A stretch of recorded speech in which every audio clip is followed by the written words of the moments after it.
Okay, next question చూడండి. Next question, find the value of 7th class maths problem. Find the value of 2.7 division 100. అంతేనా? 2.7 division 100. So దాని దీన్ని ఎలా చేయాలి చెప్పండి. Given 2.7 division 100. ముందుగా మనం ఏం చేస్తాం, పాయింట్ లేదని రాయాలి కదా. పాయింట్ లేదని చెప్తే ఎంత చెప్పండి. 2.7 అంటే పాయింట్ తర్వాత ఎన్ని నెంబర్స్ ఉన్నాయి? 1 డిజిట్ ఉంది. ఓకేనా? అప్పుడు ఎంత? 27/10 డివిజన్ 100. సో దానిపై ఇక్కడ డివిజన్ కూడా మనం ఏం చేయాలి చెప్పండి. Division convert into the multiplication.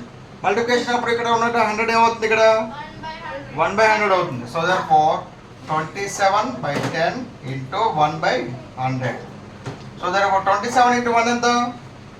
27 into 1 ఎంత? 27/10 ఇంటూ 100,000. ఇక్కడ డినామినేటర్స్ లో ఎన్ని జీరోస్ ఉన్నాయి మనకి? 3 జీరోస్ ఉన్నాయి కాబట్టి రైట్ సైడ్ నుంచి 3 నెంబర్స్ తర్వాత పాయింట్ పెట్టాలి. ఇక్కడ 2 నెంబర్స్ ఉన్నాయి కదా, ఇంకో నెంబర్ లేదు కాబట్టి లెఫ్ట్ సైడ్ 0 పెట్టుకోవచ్చు కదా. ఓకే, అప్పుడు ఎంత అవుతుంది చెప్పండి. 0.027 ఆన్సర్. ఓకేనా? దీన్ని ఇంకొక రకం చెప్పండి. దీన్ని చూడండి స్టూడెంట్స్, ఒకసారి వినండి అమ్మా, వినాలి. దీన్ని ఇంకో రకం చెప్పనా? చూడండి, ఇది 2.7 డివిజన్ 100. 2.7 డివిజన్ 100. డివిజన్ అంటే చెప్పండి.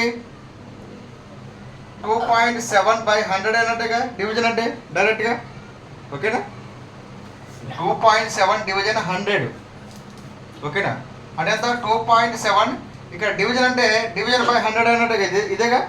సో పైన 2.7 ఉంది. 2.7 అంటే ఏం రాసుకోవచ్చు? మీకు చెప్పే కదా. 2.7 అంటే ఏం రాసుకోవచ్చు? 27/10 రాసుకోవచ్చా? సో therefore అంత ఇది which is equal to 27/10 into ఇక్కడ ఎంత ఉంది? 100 ఉంది. So therefore 27/1000.